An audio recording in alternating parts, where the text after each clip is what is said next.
If you've had a delayed diagnosis of heart attack and you suspect that you have heart muscle damage, here's some information I'd like to share with you that your doctor probably won't tell you. Hi everybody, I'm a medical malpractice lawyer in Maryland. I've been doing this for over 33 years. During that time, I've had the privilege of representing thousands of people, helping them get the justice and compensation that they deserve. So you have had a delayed diagnosis of a heart attack. You went into the hospital, they told you had indigestion, they didn't do the proper tests.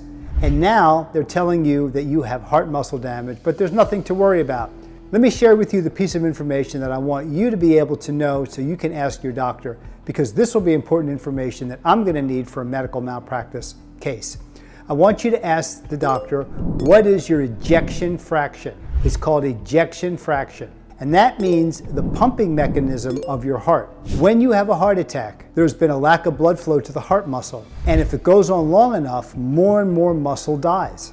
And some of that muscle can never come back. And that muscle affects your heart's ability to pump, because your heart needs to pump to get blood throughout your body. The longer your heart has been deprived of blood and oxygen, the more heart damage that you have. Doctors never want to tell you this information. Either they think you don't need to know it, or they think it's going to be above your head and you won't understand it. But neither one of this is true, because it's really quite easy. Yes, it's a fancy medical term called ejection fraction, but what does it mean? It just simply means, like I said before, the pumping mechanism of the heart. You want to ask your doctor, what is your ejection fraction? That will be information that will be on your reports after you've had your heart analyzed. If you have an ejection fraction that's very, very low, 20%, 15%, then that tells me that you've had extensive heart damage, because you can't live very long with that kind of low pumping, because you won't be able to get the necessary blood throughout your body. So if you are one of these people watching this video